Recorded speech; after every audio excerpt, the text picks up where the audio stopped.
would feel comfortable telling us about your recent meeting with Chinese Foreign Minister Wang Yi in Thailand. Any great breakthroughs to report here tonight? Any news you want to make before the assembled multitude?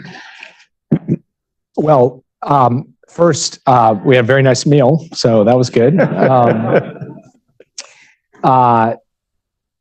You know, this is my third extended round of conversations with Wang Yi, the first in Vienna, the second in Malta, and then this one in Bangkok. And with each successive round, I think we, having increasingly gotten to the point of setting aside the talking points and really having strategic conversations. In terms of next steps, the main things coming out of the meeting were actually to, you know, kind of fix the launch of this AI dialogue, where the US and China will work together to manage risk, and that will get going this spring. So we talked through what the elements of that would look like. Second, we had the opportunity to go deep on cross-strait issues and to share our respective positions. And I'll be cautious, as you know very well, this is littered with landmines to speak about publicly, and also I want to respect the discretion of the channel. But I think it was a very useful, direct and candid set of conversations on that topic. And then we obviously also had the opportunity to talk about current events in the Red Sea, current events on the Korean Peninsula, concerns that we have about instability in both places. And I would say the quality and character of those conversations, and a rather direct and in some ways intensive conversation about the war in Ukraine, I think helped both of us leave feeling that we didn't agree or see eye to eye on everything, but that there was a lot of work to carry forward. Last point I would make, we agreed that President Biden and President Xi should speak and should speak by telephone relatively soon.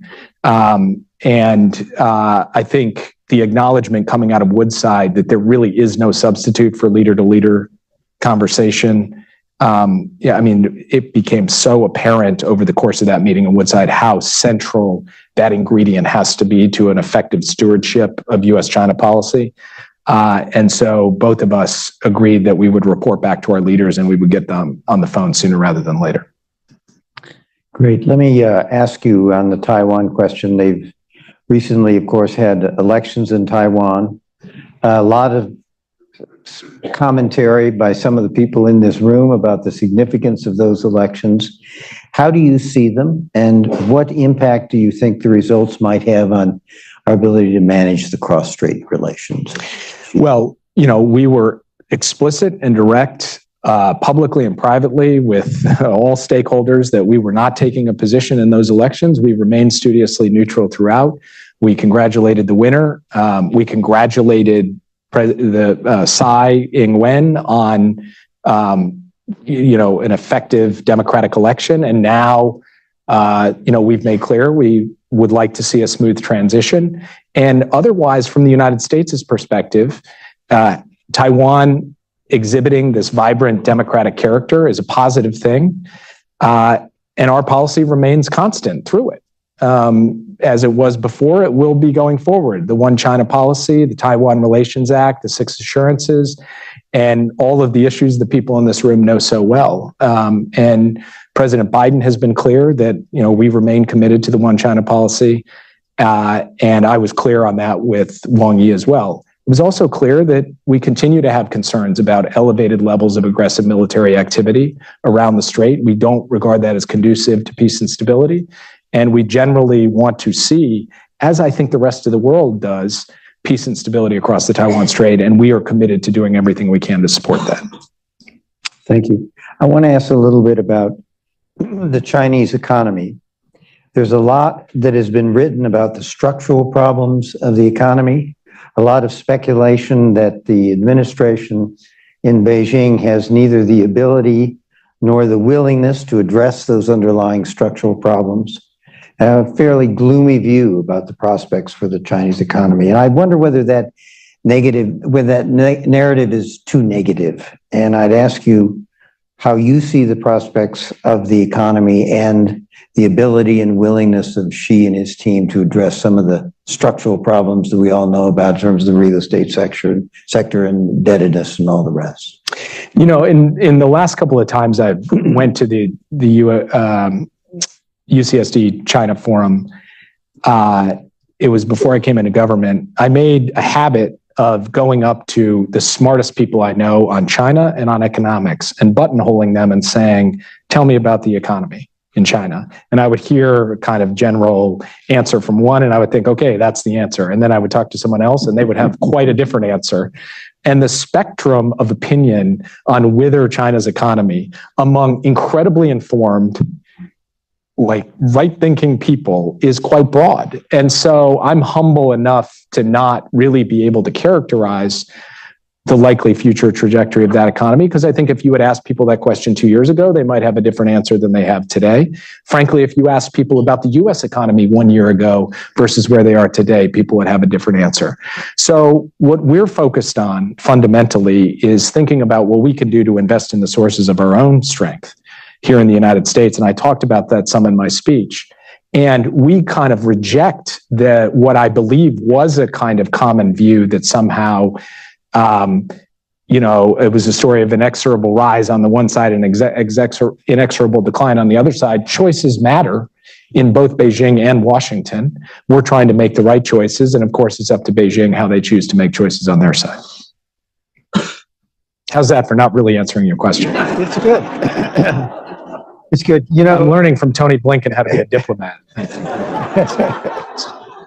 I'm going to go off script for a minute and ask one question about how you frame the policy, because you make clear that our goal is not to hold back or undermine the Chinese economy. That's not the objective of what we're doing. We're doing things to protect our own national security interests. But don't we have to be candid with China that some of the things we are doing to protect our own national security interests are actually having an adverse, and will have an adverse impact on the Chinese economy? They'll have an adverse effect on our economy in terms of economic growth and the like. Have we been candid enough with the Chinese about what it is we're doing, why we're doing it, and what impact it's going to have on China? I mean, one thing that we really tried to embark on, and I alluded to this in my speech a year ago, was to be much more direct and transparent about what the nature of the measures we were undertaking both were and would be, because we were telegraphing to them as well. This is where we are going on outbound investment or on updates to semiconductor export controls. This is why we're doing it. This is how we've tailored it. This is the rigorous process we put in place, and this is the rationale. And then heard their response to that. And Wang Yi and I had an opportunity in Bangkok to talk about how each of us, China and the United States, see the boundary between economics and national security. And obviously, we don't have completely converging perspectives on that question. But I think it's really important to recognize that for a very long time, the PRC has taken measures on explicit grounds of national security that have had an adverse impact on American workers, American businesses, the American economy. And so this cannot be a one-way street of a conversation. You know, China will come to the table with its concerns about what the United States is doing, and the United States has an obligation on behalf of its citizens to come to the table with our concerns about what China has been doing for quite a long time. And I certainly came to the table prepared to do that when we were in Bangkok. For you. I'm going to give you one more chance to make some news. Should we, on this issue of technology in particular, should we expect further steps by the Biden administration to de-risk the U.S. economy from its overdependence on China? And in what areas are we like to see further action?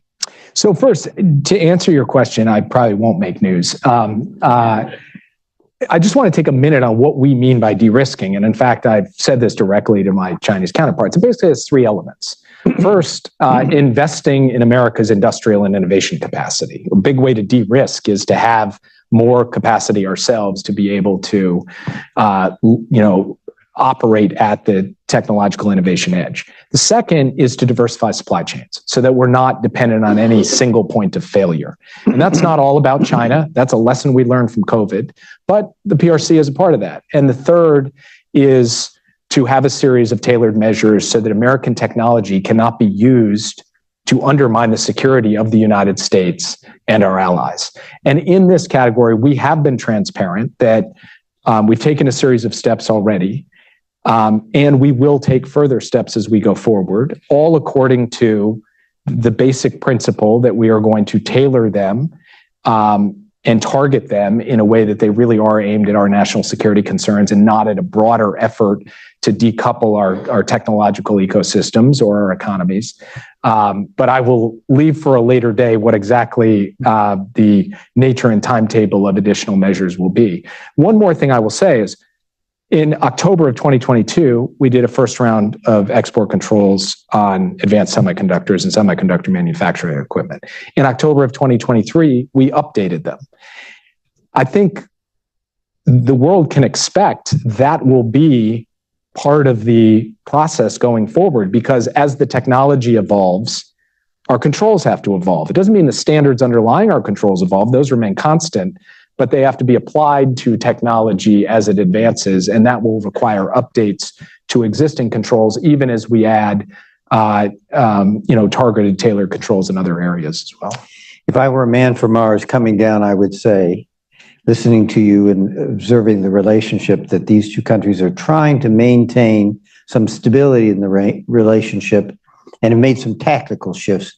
But strategically, China is continuing with a series of policies they've been pursuing for some time, and the Biden administration is going to continue, as you just suggested, with the policies done. There seem to be a lot of centripetal forces pulling at this relationship, and that's before you get to the United States Congress. Can you really keep it kludged together? What's the way to keep it kludged together? Look, it's a fair question, and obviously we've gone through periods of considerable tension even during President Biden's tenure, but he is determined to hold these two things in his head at the same time. As I said before, that yes, there are structural competitive dynamics in the relationship, and we should be clear-eyed about that, and we should look at that, stare at that square in the face. And on the other hand, we have an obligation for our own national interest to ensure that that competition does not veer into conflict, that we manage it to a point of stability, and that we also find areas where we can work together where our interests align. Now, that recipe is, I think, relatively easily distilled in words. It is harder to put into action, and it requires a level of intense diplomacy of the kind I really tried to walk through in my speech, and care, basically constant gardening. And even then, whether foreseen or unforeseen, risks and tensions could boil over. You cannot deny that, but it is, we don't have to be fatalistic about it either. Our job is to try to understand in a clear-eyed way what those risks and inherent tensions are, and do our very best to manage them without compromising on our fundamental values and without walking away from the defense of the American national interest and the interest of our allies and partners. And part of the reason that I try to give these remarks in more of a way of like, let's actually just talk about 2023 and what we did through the year, is there's a lot of aphorisms in the U.S.-China relationship: manage competition and, invest, align, compete. At the end of the day, it really comes down to a set of actions that we take here domestically, a set of investments we make in our allies and partners, and then just direct, dogged diplomacy with China, built on the proposition that yes, we're going to compete, but we also are going to inhabit the same planet, and we have to work together to ensure that we don't end up tipping over into conflict. That's what this is about. It doesn't really reduce to a bumper sticker, but I think it's a kind of common sense strategy that can secure bipartisan support, and that people, if you kind of look at American attitudes on the PRC, I think that's basically where the American people are. They want us to be tough and stand up for our interests and push back against aggression or actions that harm Americans, but they also are not looking for war. And so that's what we're trying to work towards. Last quick question for me. We have a session tomorrow on the China Forum about internal political situation in China, both its resilience and its fragility in its political system. Anything you want to say about that in terms of how you feel? I'll refer you to Beijing to comment on it. So we'll all have to tune into the session tomorrow. I think Jake is deferring to that.